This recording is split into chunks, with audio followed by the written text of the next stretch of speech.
ಎಲ್ಲರಿಗೂ ನಮಸ್ಕಾರಗಳು. ನಮ್ಮ ವಿಶೇಷ ಸರಣಿಗೆ ಸ್ವಾಗತ. ತಲೆಮಾರಿನ ನಡುವಿನ ನಂಟಿನ ಮಹತ್ವ, ಪ್ರೇಮ, ಕಲಿಕೆ ಮತ್ತು ಹಂಚಿದ ಜ್ಞಾನದಿಂದ ಕೂಡಿದ ಸುಲಭ ಕಥೆಗಳ ಮೂಲಕ ನಾವು ಹಿರಿಯರು ಮತ್ತು ಯುವಕರು ನಡುವೆ ಇರುವ ಅದ್ಭುತ ಸಂಬಂಧವನ್ನು ಆಚರಿಸುತ್ತಿದ್ದೇವೆ. ಬನ್ನಿ, ಪ್ರತಿಯೊಂದು ಕಥೆಯ ಜೊತೆಗೆ ನಾವು ಒಟ್ಟಾಗಿ ಈ ಪಯಣದಲ್ಲಿ ಹೆಜ್ಜೆ ಹಾಕೋಣ.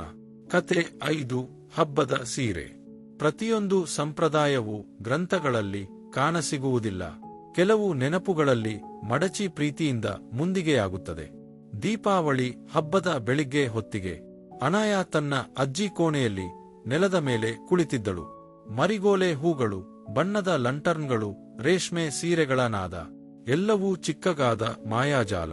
ಅಜ್ಜಿ ಬೃಹತ್ ಬಾಕ್ಸಿನಿಂದ ತನ್ನ ಹಳೆಯ ಸೀರೆಗಳನ್ನು ತೆಗೆಯುತ್ತಿದ್ದರು.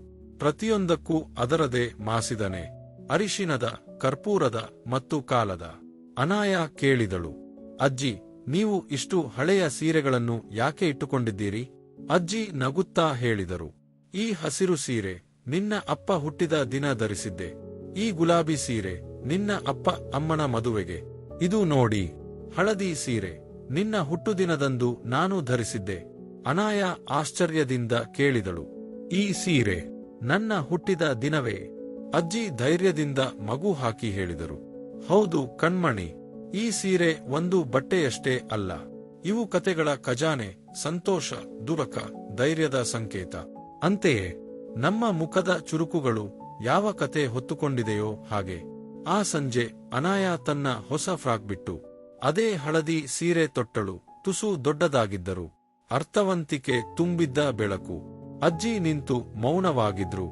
ಆಮೇಲೆ ಆಕೆಯನ್ನು ಅಪ್ಪಿಕೊಳ್ಳುತ್ತಾ ಕಣ್ಣೀರಿನ ಚುಟುಕು ನಗೆಯಲ್ಲಿ ಹೆಮ್ಮೆ ಮಿಶ್ರಿತವಾಯಿತು. ಆ ದೀಪಾವಳಿ ಬೆಳಕುಗಳಿಗಿಂತ ಹಿಂದಿನ ನೆನಪುಗಳ ಜೊತೆಗಿನ ಸಂಪರ್ಕವೇ ಹೆಚ್ಚು ಹೊಳೆಯುತ್ತಿತ್ತು. ಮುಗಿಯುವ ಸಂದೇಶ. ಹಿರಿಯರ ಕತೆಗಳನ್ನು ನಾವು ಕೇಳಿದಾಗ ಸರಳ ಸಂಪ್ರದಾಯಗಳು ಕೂಡ ನಮ್ಮ ಹೃದಯಗಳ ಮಧ್ಯೆ ಸೇತುವೆಯಾಗುತ್ತವೆ. ಹಿಂದಿನಿಂದ ಮುಂದಿನತ್ತ ಪ್ರೀತಿಯ ಬೆಳಕು ಹರಡುತ್ತದೆ. ಈ ಪಯಣದಲ್ಲಿ ಪಾಲ್ಗೊಂಡ ನಿಮ್ಮ ಎಲ್ಲರಿಗೂ ಧನ್ಯವಾದಗಳು.